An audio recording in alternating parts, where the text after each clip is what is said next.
Boris Johnson has weighed into the row about the amount of tax paid by Boots and its chief executive in the UK. The Mayor of London said it was disappointing Stefano Pessina did not pay tax in Britain and that the retailer had moved its headquarters to Switzerland for tax purposes. Ed Miliband has attacked Mr Pessina as a tax exile after he warned a Labour government would be a catastrophe. Boots said its total tax bill in 2013-14 was about £550 million. Labour has suggested there is an unholy alliance between some business people and the Conservative Party to resist change in the run-up to May's election and has vowed to take on powerful forces over the amount of tax paid by multinationals, as well as on wider issues of taxation and regulation. Mr Pessina, who took over the retailer when it merged with Universal Unichem in 2007, has suggested Labour policies in such areas would be unhelpful for the country. This prompted an angry response from the Labour leader, who said a tax exile in Monaco should not lecture people on how to vote in May's election and Mr Pessina ought to pay his taxes in the UK.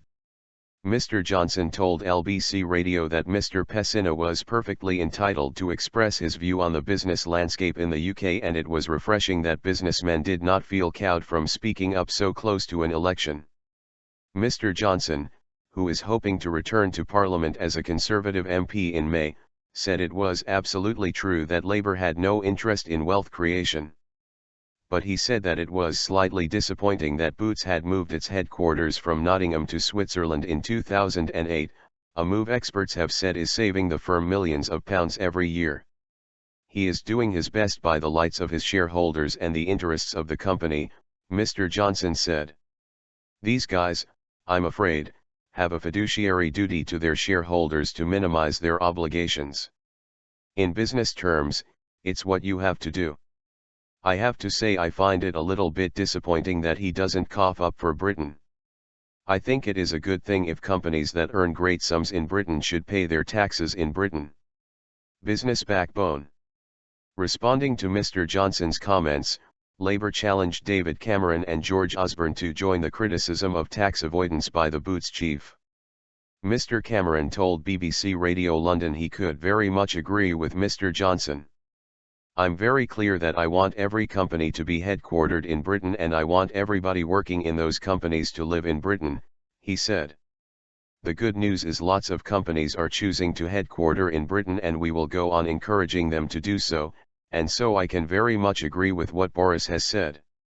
A Downing Street spokesman said it was absolutely right that companies that enjoy the benefits of operating in the UK must pay a full and fair share of tax on profits they make in the UK. But Lord Rose, who headed M&S for a decade and is now a Conservative peer in the House of Lords, defended Mr Pessina's right to intervene in a political debate. As a man responsible for 70,000 workers, that's 70,000 livelihoods supporting 70,000 families, Mr Pessina was perfectly entitled to speak out, he told the Daily Mail. What happens in Westminster has a direct impact on his employees and his customers. He added, in a healthy, thriving democracy, people must be free to speak out without fear or favour, he added. This is the real face of British business. They aren't the enemy. They are the backbone of our economy, and they deserve the support and respect of our politicians. Sir Ian Cheshire, the former boss of B&Q, said politicians should refrain from unattractive personal attacks even if they disagreed with others' point of view. He has the complete right to have his say, as have other people, he told the Daily Telegraph. Even if you disagree with him, I don't think it is necessary to have personal attacks on Stefano in this way, particularly for a guy who has really ploughed a lot of money into the UK and is doing now to make Boots a world force. Sir Ian, who stepped down as head of Kingfisher last year, was recently named as the government's top non-executive director, advising departments across a range of issues. Stung.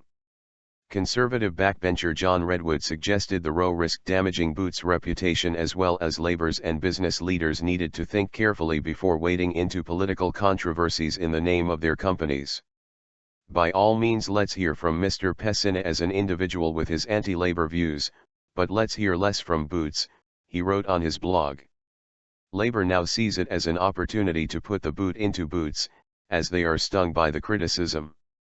Neither Labour nor Boots will gain from these rows. Alliance Boots, which merged with US firm Walgreens last year, said it paid £90 million alone in UK corporation tax in 2013-14, and 40% increase on the year before. Overall, the total amount of tax paid in the UK, including business rates, national insurance and corporation tax, was around £550 million in 2013-14, it said. During that period, the firm made a £830 million profit on sales of £6.3 bn. In a statement, it added, over the last 8 years, and under Mr Pessina's leadership, Alliance Boots contributed over £1.2 bn to its pension funds, benefiting many of the 70,000 people it continues to employ in the UK, and invested a similar amount in transforming Boots stores across the UK.